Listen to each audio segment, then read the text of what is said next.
Prezados irmãos, diletas irmãs, rogo as bênçãos de Jesus para todos os que nos ouvem. O capítulo de hoje, que será estudado por nós, é intitulado Ante os Incrédulos. É o capítulo 63 desta obra tão importante da mediunidade de Chico Xavier. A primeira epígrafe destacada por Emmanuel é do Evangelho de João, capítulo 8, versículo 32, em que está escrito, são palavras ditas por Jesus: E conhecereis a verdade, e a verdade vos fará livres. Tal afirmação de Jesus é clara e categórica: conhecereis a verdade, e a verdade vos fará livres. Inicialmente, a gente entende que o conhecimento da verdade e a sua consequente libertação espiritual, prometida pelo Divino Mestre, ela precisa ser muito bem entendida. Deve merecer de cada um de nós uma reflexão mais profunda, a fim de que não venhamos tirar conclusões apressadas. Pois é um equívoco pensar que apenas o conhecimento adquirido em livros da ciência, da filosofia e da religião, livros esses respeitados e sagrados, produzam a libertação espiritual referida por Jesus. O simples conhecimento dos livros, do conhecimento humano, seja na área da ciência, da filosofia e da religião, o simples conhecimento não nos proporciona essa libertação espiritual que Jesus se referiu. A verdade é essa: é preciso, sobretudo, vivenciar o conhecimento adquirido, fazendo desse conhecimento a motivação central de nossas vidas, em forma de labores e realizações, de tarefas e de serviços diários, na exaltação do bem maior da vida, que, em última análise, é o bem de todos. Ou seja, só o serviço, a aplicação do conhecimento é que realmente propiciará a nós outros cristãos, e que somos herdeiros das promessas do Cristo, a precisa e a tão sonhada libertação. No livro Fonte Viva, capítulo 173, comentando sobre isso que nós acabamos de... esse assunto, esse pensamento nós acabamos de introduzir, Emmanuel diz assim: não seremos libertados pelos aspectos da verdade, aspectos grifados, ou pelas verdades provisórias, porque cada um às vezes tem a sua verdade dependendo do seu nível evolutivo, Então não seremos libertados nem por aspectos da verdade, nem por verdades provisórias, de que sejamos detentores no círculo das afirmações apaixonadas a que nos inclinemos. E diz mais ainda: muitos em política, filosofia, ciência e religião se afeiçoam a certos ângulos da verdade, ou seja, aspectos da verdade, e transformam a própria vida numa trincheira de luta desesperada, a pretexto de defender essa verdade provisória, ou esses aspectos da verdade, quando isso às vezes não passam de simples pontos de vista. Então, ao invés de libertação, nos tornamos prisioneiros dos nossos pontos de vista pessoais. Então, é preciso que a gente entenda mais profundamente o que quis Jesus dizer com essas palavras: conhecereis a verdade, e a verdade vos libertará. No mesmo livro, Emmanuel prossegue ensinando: muitos aceitam a verdade, estendem-lhe as lições, advogam-lhe a causa e proclamam-lhe os méritos. Entretanto, a verdade libertadora é aquela que conhecemos na atividade incessante do bem eterno. Então, às vezes nós aceitamos a verdade, às vezes nós divulgamos aquela verdade que nós entendemos como verdade, advogamos-lhe a causa, quer dizer, batalhamos por ela, defendemos ela e proclamamos-los através da palavra, por exemplo, da divulgação, das palestras, né? Proclamamos-lhe os méritos, ou seja, as vantagens, a excelência das verdades. Mas a verdade que liberta mesmo é aquela que nós só conheceremos na atividade incessante do bem, na prática e na vivência destes ensinos. Então, que a gente não tenha a ilusão, né, de que simplesmente conhecendo, estudando, devorando livros, sendo capaz de falar sobre religião, sendo possuidores de um belo discurso de palavras, que com isso nós teremos conquistado essa liberdade, essa libertação de que fala Jesus.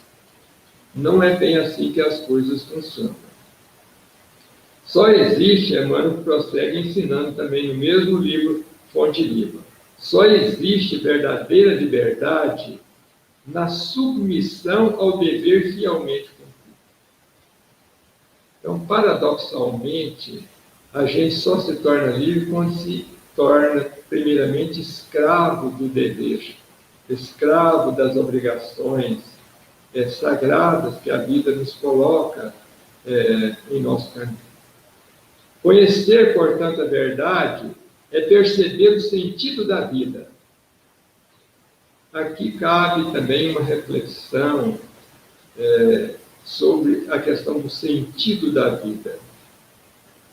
Quer dizer, o sentido da vida é algo que tem a ver com relação ao nosso passado, ao nosso presente e ao nosso futuro. Na compreensão desses fatores é que nós conseguimos entrever o significado, o sentido da vida. Usando o conhecimento espírita e sintetizando todo esse pensamento que é grandioso, tem relação com a nossa evolução, né, a longa evolução pelos reinos, mas sintetizando, nós podemos dizer assim, que o sentido da nossa vida aqui é a evolução moral, é o aprimoramento, é o aperfeiçoamento moral. Essa é a síntese do objetivo da nossa reencarnação aqui na Terra. Estamos aqui para conquistarmos o aperfeiçoamento moral, ou seja, evoluirmos como espíritos eternos, né, imortais, e chegarmos à perfeição. É isso o sentido da vida, pelo menos pela ótica espírita, no nível de evolução que hoje nós estamos. E perceber, porém, esse sentido da vida, diz Emmanuel, é crescer em serviço e burlamento constantes. Ou seja, não basta apenas saber, ter o conhecimento da ciência, da filosofia e da religião espírita, por exemplo, falando de nós espíritas. Não basta ter esse conhecimento. O simples conhecimento não propiciará ao Espírito Eterno essa libertação tão desejada. É preciso que esse conhecimento seja sentido, percebido e vivenciado em nossa vida diária, em nossas lutas aqui na Terra. Então, nós precisamos, para conquistar essa libertação, crescer em serviço, em burilamento constantes, na aplicação dos ensinos imortais e tão maravilhosos como é a doutrina espírita, né? Porque a doutrina espírita é a religião da sabedoria e do amor, vigente em qualquer plaga do universo, conforme a afirmação de Emmanuel no seu livro No Portal da Luz, o último capítulo. É uma região da sabedoria e do amor vigente em todas as plagas do universo. Mas não adianta conhecer apenas a doutrina espírita. É preciso que nós a praticamos, é preciso que nós nos doemos ao bem imperecível que Jesus veio nos ensinar a trabalhar, né? Vejam, meus irmãos, como é sábio esse Espírito. Quem apenas vislumbra a glória ofuscante da realidade, fala muito e age menos. Quem, todavia, lhe penetra a grandeza indefinível, age mais e fala menos. Olha a diferença, né? A diferença de só conhecer, de só saber, de só vislumbrar, né, a grandeza da vida, das leis morais da vida, das leis espirituais que o Espiritismo nos traz. Então, quem apenas vislumbra, fala muito, prega muito, insiste muito com os outros, tenta passar esse conhecimento para os outros e age pouco, quer dizer, age menos. Agora, quem realmente interioriza profundamente essas verdades, penetra essa grandeza indefinível desse sentido da vida, e esse indivíduo, então, age mais, quer dizer, trabalha mais e fala pouco. Essa, em resumo, a conclusão de Emmanuel sobre o que diz essa primeira epístola, enfim, conhecereis a verdade e a verdade vos fará livres. Emmanuel destacou o seguinte trecho do Evangelho: a resistência do incrédulo, aquele que não crê, né, o materialista, digamos assim, devemos convir, muitas vezes provém menos dele do que da maneira por que lhe apresentam as coisas. A fé necessita de uma base que é a inteligência perfeita daquilo em que se deve crer. E para crer não basta ver, é preciso, sobretudo, compreender. Aqui Allan Kardec faz uma brilhante síntese da questão da fé cega e da fé raciocinada.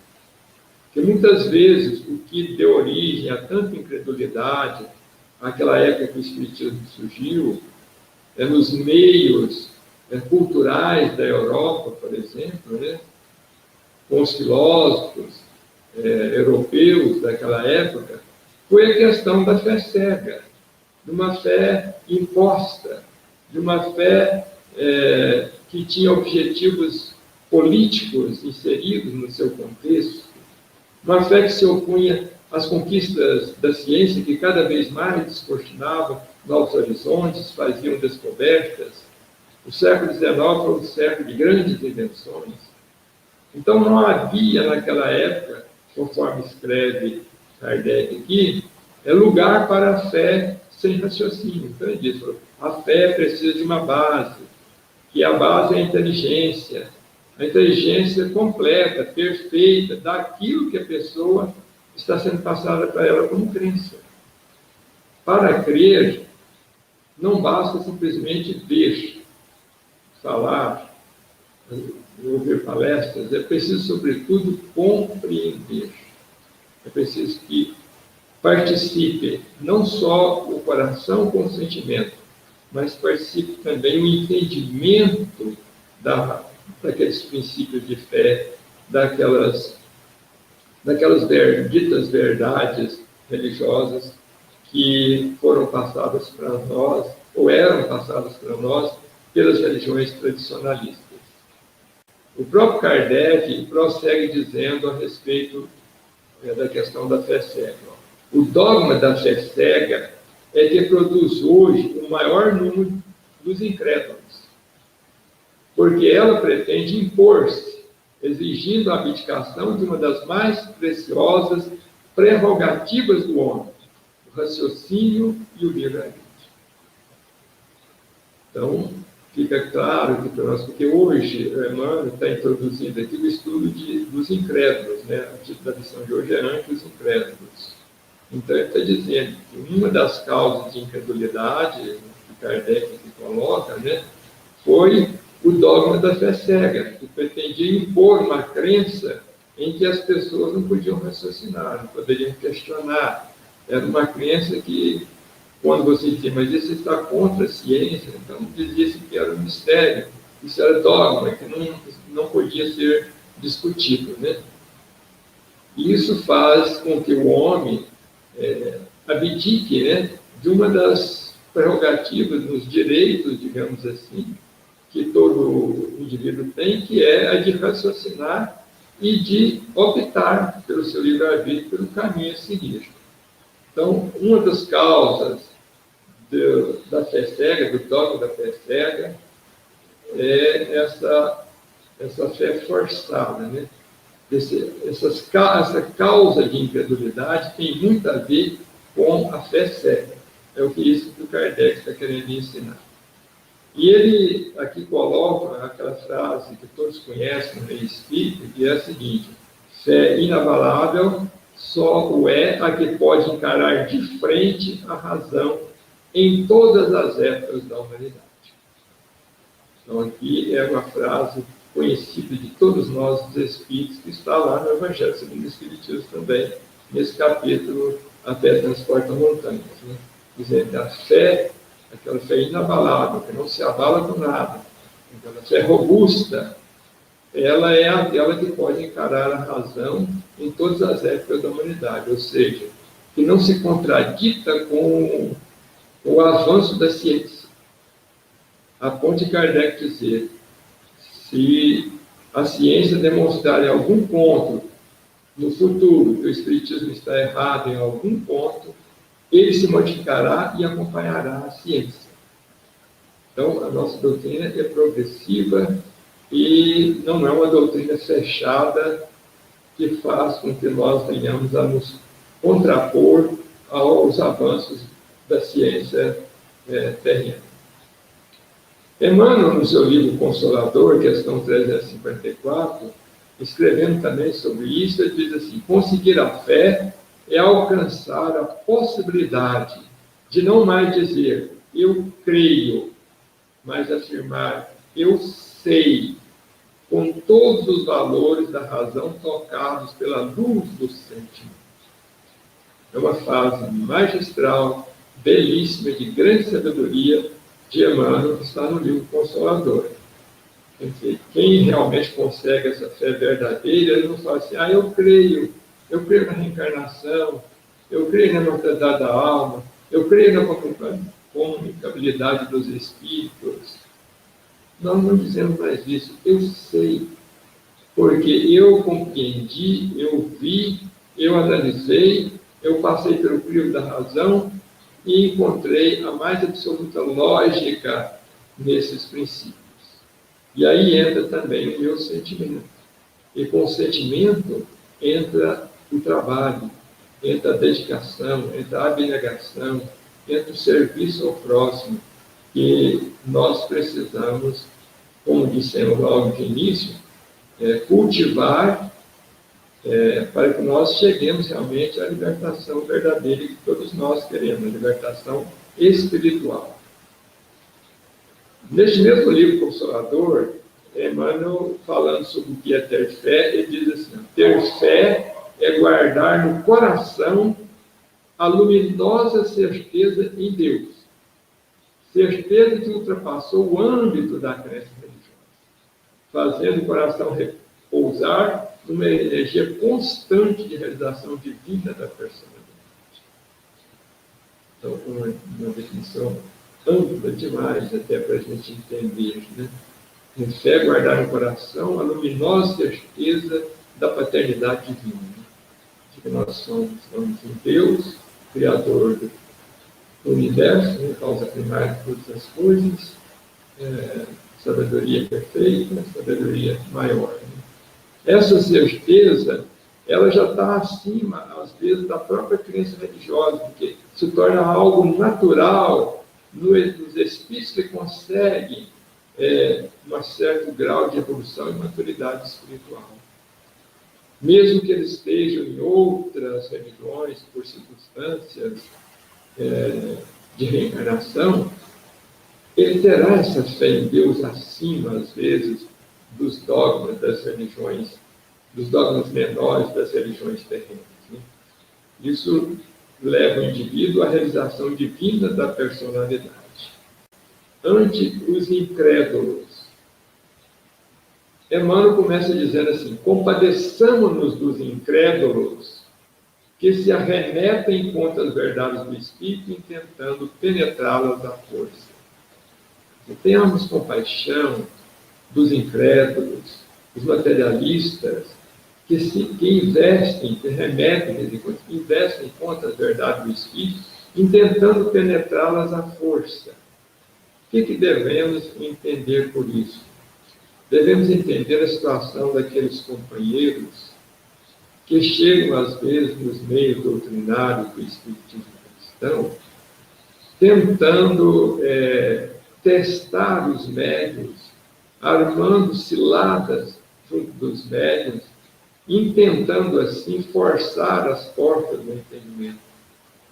São pessoas que são capazes de, às vezes, pedir uma receita, se o médium é receitista, para uma pessoa que já desencarnou, vai pedir uma orientação espiritual para uma pessoa que não existe.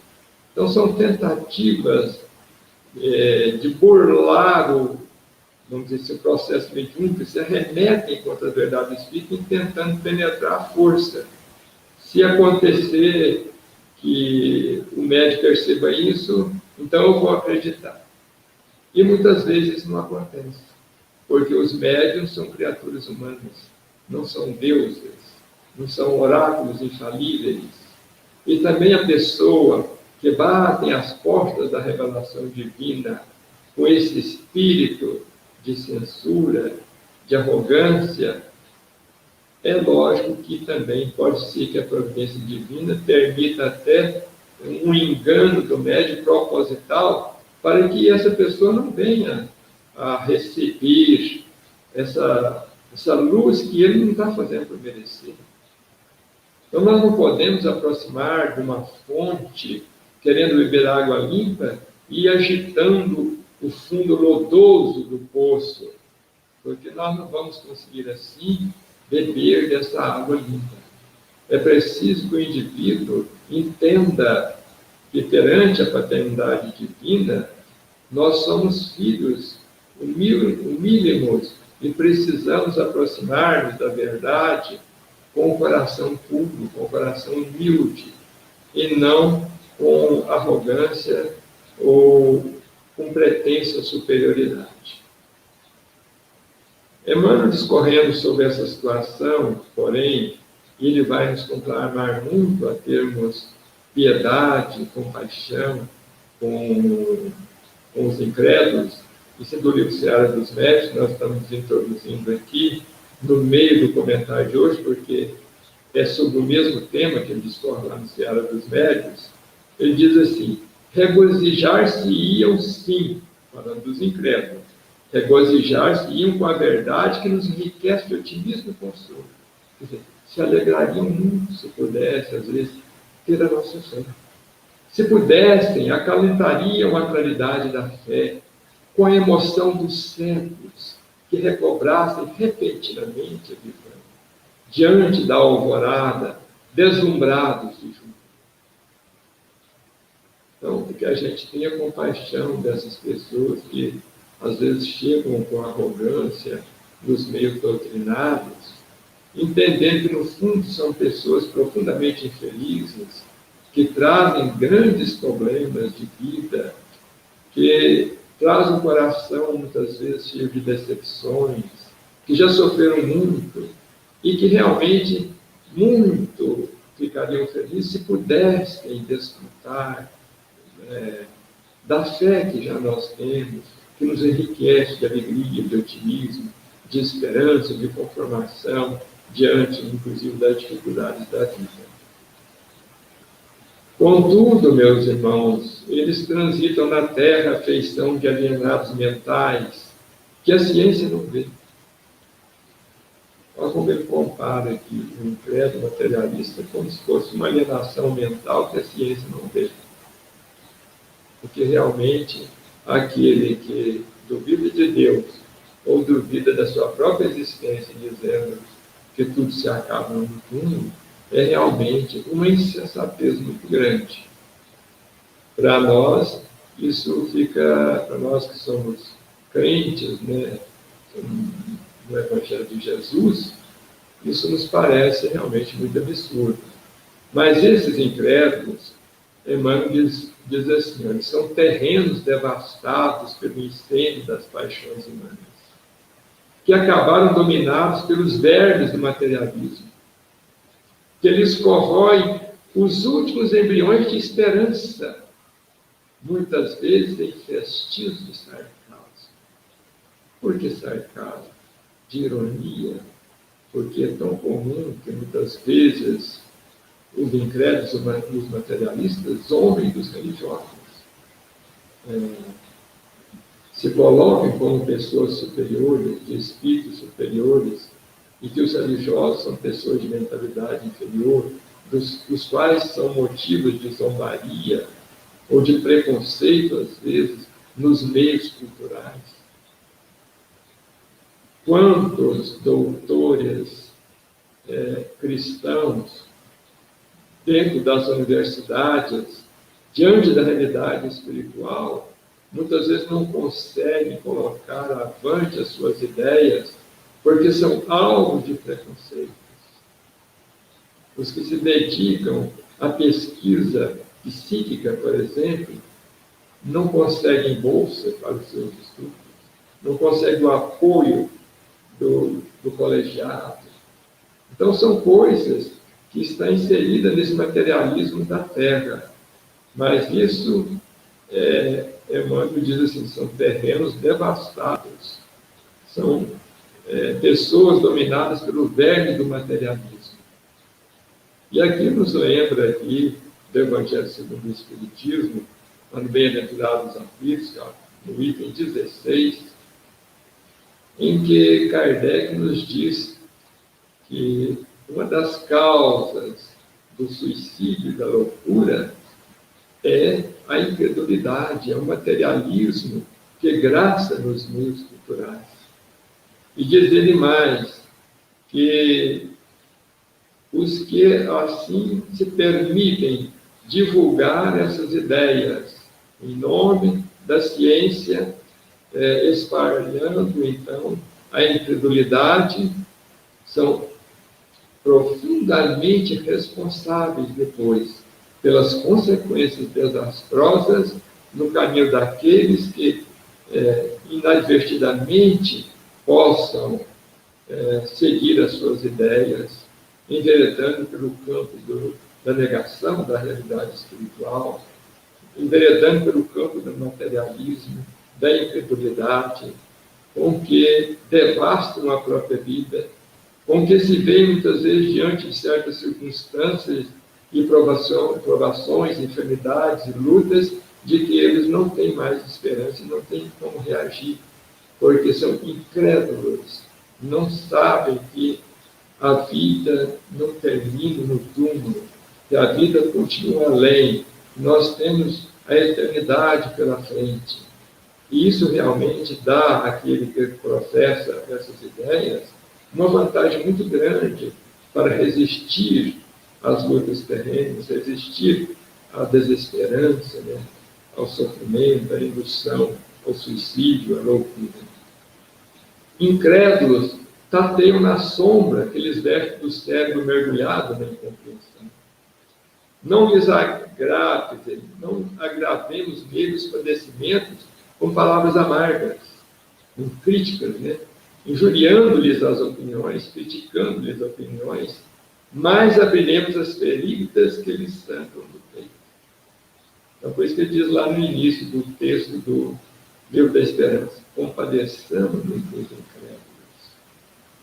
Porque muitas vezes são pessoas de trato difícil, mas nós devemos, sobretudo quando são sinceros, recebê-los e gastarmos o tempo possível para ajudá-los. Semelhantes necessitados chegam de todas as procedências, vêm de todos os lugares, vêm de todos os setores da sociedade, de todas as famílias, de todos os graus de instrução, de todas as raças, de todas as religiões. De paisagem, chegam de paisagem calcinada, quer dizer, queimadas pelo fogo do sofrimento. São pessoas que vêm, às vezes, de profundos sofrimentos e decepções. Chegam também de caminhos que a aprovação enxerga de pranto, dores e prantos, decepções terríveis, de furnas da aflição em que jaziam acorrentados ao desespero. São pessoas credoras da nossa compaixão, da nossa caridade, do nosso carinho, do nosso acolhimento nas nossas casas de fé. É isso que o Emmanuel está querendo nos ensinar. Né? Outros existem que nos atingem as portas das casas espíritas, por exemplo, conturbados pelo clima da irreflexão, quer dizer, da imprudência, da precipitação, a que se afadiam, a que estavam acostumados nas suas vidas diárias, ou trazendo sarcasmos no pensamento imaturo, quer dizer, ironias em relação à crença. Né? São pessoas de mentalidade interior, assim, taxam muitas vezes religiosos, e se comportam, diz Emmanuel, que quais crianças bulhentas em recintos graves da escola. Quer dizer, é uma metáfora, porque crianças bulhentas são crianças bagunceiras, né? Barulhentas, né? Que não compreendem a grandeza da escola onde estão, porque são crianças ainda, são ainda muitos novos, cheios da irreflexão da idade. Então, muitas vezes copiam essa situação. São crianças que batem às portas, né, pedindo sinais, ou de uma forma, às vezes, desrespeitosas, ou conturbados, fazendo perguntas difíceis de responder, imaturas. É isso que ele está dizendo. Eles chegam, muitas vezes, nessa situação e precisam, apesar disso, serem acolhidos. Muitas vezes, nas trilhas da atividade cotidiana, no dia a dia, somos tentados a categorizá-los, a pensar e a falar que eles são viajores de indesejável convívio. São pessoas difíceis, né? E realmente, às vezes, são mesmo. Entretanto, os que surgem dementados pela dor e aqueles outros que se acomodam com a leviandade pela força da própria inexperiência, ou seja, aqueles que chegam com muito sofrimento e aqueles outros que chegam com inexperiência, com irreflexão, né? Não serão igualmente nossos irmãos diante de Deus? É a pergunta que Emmanuel procura nos fazer. Não serão eles também filhos de Deus? Porque não creem no Pai, porque não creem na religião, porque não creem na mortalidade da alma, eles não deixam de ser filhos de Deus, não estão desamparados por Deus, não estão perdidos para sempre. Eles são pessoas comuns, como nós outros, que estão passando por uma determinada fase de dificuldade. Não devemos categorizá-los como de indesejável convívio. Por mais que nos pareçam difíceis, e às vezes o são mesmo, o contato, o convívio, a conversa, o esclarecimento que a gente tenha que passar para eles, nós devemos pensar que também nós, se não nessa vida em outras, também fomos assim. E todos nós que fomos beneficiados pelas claridades da fé, devemos, em agradecimento a tudo isso, acolher aqueles nossos irmãos ainda imaturos. Certo que não nos é lícito entregar-lhes em vão energia e tempo quando se mostrem distantes da sinceridade que devemos uns aos outros, mas se anelam realmente aprendizado e renovação, saibamos auxiliá-los a compreender que pesquisa e curiosidade, olha isso aí, que pesquisa e curiosidade somente valem se acompanhadas de estudo sério e trabalho digno. Porque muitas vezes se chega aos meios doutrinários do Espiritismo intentando fazer pesquisas exaustivas ou pesquisas de simples curiosidade, testando médios, né? Nós precisamos esclarecer a estes nossos irmãos que somente valem pesquisa e curiosidade se for acompanhado de estudo sério e trabalho digno. Então, o caminho primeiro é o seguinte: estudo e trabalho digno. Teoria primeiro. A prática, talvez mais tarde, virá como acréscimo na hora certa, no momento em que a pessoa estiver preparada para isso. Inclusive, não podemos e não devemos introduzir pessoas inexperientes, incrédulos mesmo, materialistas, nas reuniões de intercâmbio espiritual, sem preparo, sem estudo, sem base, né? Então, nós devemos ensinar aí, primeiramente a eles, a buscar o estudo e o trabalho digno. Essas são as duas bases, o alicerce para que possam superar os seus problemas com que se apresentam. Quem se aproxima, diz Emmanuel no livro Consolador, de uma fonte espiritual, tisnando-a com a má fé e a insinceridade, não pode, por certo, saciar a sede com uma água pura. Então, falei isso mais atrás. Quem se aproxima de uma fonte espiritual, atirando detritos nessa fonte, que serão a má fé e a insinceridade, não pode querer que vai encontrar água pura para beber. Né? As investigações psíquicas, de que se fala muito nos meios científicos, né? Ela faz um mistério que o investigador, a par de uma curiosidade sadia, possua valores morais imprescindíveis, como a sinceridade e o amor do bem, servindo a uma existência reta e fértil de ações puras. Que também Emmanuel no livro Consolador. As investigações psíquicas não têm dado grandes resultados no mundo porque falta ao investigador os valores morais imprescindíveis. Os espíritos superiores não estão à disposição de pesquisadores ociosos, vaidosos, orgulhosos, que muitas vezes veem o médico como se fosse apenas uma cobaia, da qual se pode exigir tudo sem que ele é um ser humano. Então é preciso que o investigador, aquele que se propõe a fazer experiências nesta área, tenha a seu favor uma personalidade, uma existência reta e fértil de ações nobilitantes no campo do bem. A experimentação psíquica, diz Emmanuel no livro Roteiro, realmente não caminha com firmeza sem os alicerces morais da consciência enobrecida. Por que nós estamos dizendo isso aqui? Porque muitas vezes, ante esses incrédulos que chegam a casas espíritas, muitos são detentores de largos cabedais no campo da ciência humana, são mestres, doutores, professores, né? E tem a ideia voltada para a pesquisa psíquica. E a gente deve entender que a pesquisa psíquica só produz bons resultados se os pesquisadores tiverem a seu favor uma vida reta e os alicerces morais de uma consciência enobrecida. No livro Lázaro redigido, que ninguém converta ambiente de legítima fraternidade em gabinetes policiais, onde os espíritos elevados devem comparecer como delinquentes submissos. Olha que frase forte, né?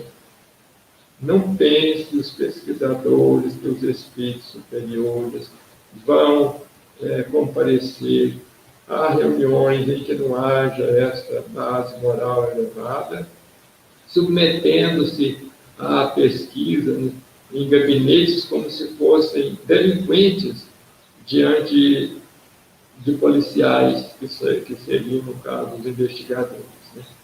É um erro procurar os desencarnados esclarecidos à luz da revelação divina, mantendo no coração propósitos apenas compreensíveis nos investigadores policiais, que se valem deles obrigatoriamente no trato com os criminosos contumados.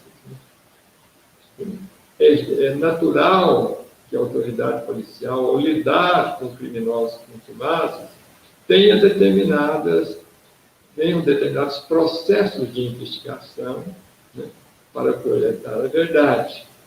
Mas os desencarnados superiores, os espíritos esclarecidos na luz, eles não estão nessa condição e não se submetem a esses modelos de experimentação, essas formas de experimentação, que muitas vezes, por falta de base moral, não levará a lugar nenhum e não chegará a uma conclusão positiva.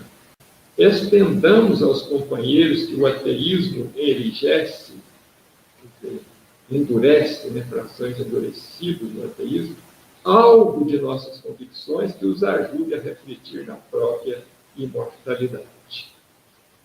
E a gente fica pensando aqui na história do Chico. Quantas pessoas o procuraram em Leopoldo, em Uberaba, nessas condições? E receberam dele, o apoio, algo da sua convicção, que era tão elevada, que os ajudaram a refletir na própria imortalidade, porque todos nós somos espíritos imortais. E o Chico, muitas vezes, foi alvo do sarcasmo de alguns desses ilustres incrédulos. Eu falo ilustres incrédulos aqui, e para contar uma pequena história, já no encerramento do nosso estudo da noite, envolvendo dois jornalistas, na verdade, um fotógrafo e um jornalista, os senhores da Binastra e Jean Masson. Todos dois já desencarnados, certamente eles já estão tendo uma noção melhor da realidade espiritual, mas eles procuraram o Chico lá em Pedro Leopoldo ainda, em 1944, o Chico tinha 30 e poucos anos, ainda era um jovem, lá, uma luta muito grande, família numerosa, muita pobreza, muita simplicidade, muita carência de tudo. E eles eram grandes repórteres da chamada revista Cruzeiro, que os mais antigos, como eu, conhecem, tive a oportunidade de folhear. Era uma revista semanal, de grande circulação no país, que era do Assis Chateaubriand, dos Diários Associados. E esses dois, esse fotógrafo e esse jornalista, eram muito famosos. E eles foram lá em Uberaba e armaram uma série de problemas lá para o Chico, de situações para o Chico, visando desrespeitá-lo, desmoralizá-lo. Então, tiravam fotografias em posições esquisitas. A gente vê ainda, consegue ver nas pesquisas do Google aí, o Chico dentro de uma banheira, com a mão assim, a outra assim. Então, são algo assim de deboche realmente. E chegaram lá em Pedro Leopoldo dizendo-se jornalistas estrangeiros. Pediram, inclusive, para facilitar o acesso ao Chico, dizendo: não, viemos de tão longe, viemos do estrangeiro, viemos do exterior, e precisamos falar com o médico. E realmente falaram com o Chico lá, tiraram essas fotografias, e o Chico a tudo se submeteu. E eles não disseram quem eram, passaram-se por jornalistas estrangeiros, enrolaram o linguajar para se dizer que eles estavam falando no sotaque, sem saber falar o português. Fizeram o que quiseram, foram de volta para o Rio de Janeiro, escreveram um artigo no Cruzeiro, que depois saiu, um grande escândalo. E o Chico, antes deles deixarem Pedro Leopoldo, deu um livro de presente para cada um deles. Um livro embrulhadinho com uma dedicatória. Eles não abriram o livro, só depois, que estavam no Rio de Janeiro. O primeiro que viu foi o Jean Masson, que era um fotógrafo inclusive francês radicado aqui no Brasil. Então ele pegou o livro e lá estava escrito: ao amigo Jean Mazon de Emmanuel. Quer dizer, o Chico sabia de tudo, os espíritos sabiam de tudo. E aí o Jean ligou para o Davi e falou: você já abriu o livro O Homem de Deus? Falou assim: o Homem de Deus? O rapaz já escreveu todo? Ele falou: não. Então vai lá e abre. Isso era madrugada. O Davi Nasser foi lá, abriu, também estava escrito para ele: ao querido amigo Davi Nasser de Emmanuel. Quer dizer, nesse episódio, o Chico ofereceu de melhor para os dois que eles poderiam ter. Foi uma lição de vida que ele passou para eles com toda a humildade. Diligenciemos partilhar com eles, os incrédulos, o alimento da fé na mesma espontaneidade de quem divide os recursos da mesa. Com a mesma devotamento que nós dedicamos ao trabalho de socorro à fome, à nudez aqui na terra, que nós tenhamos para com os incrédulos essa mesma espontaneidade e devotamento, sobretudo para aqueles que chegam em sofrimento nas casas espíritas e com sinceridade, né? Ofertemos a ele de melhor de nós e que o Espiritismo nos traz. Todavia perguntarás, e se recusam, obstinados e irônicos, né, os bens que lhes ofertamos? E se nos apagam a golpes de violência as lanternas de amor que lhes acendamos na estrada? Quer dizer, se eles não aceitam o oferecimento, o óbolo, a caridade que nós estamos ofertando a eles, se se recusam a isso. Né? Aí Emmanuel termina dizendo assim: se indagações assim podem ser formuladas por nossa consciência tranquila, após o desempenho do nosso dever de fraternidade, será preciso consultar a lógica, e a lógica nos dirá que eles são cegos de espírito, que nos cabe amparar em silêncio na clínica da oração e também dos bons exemplos.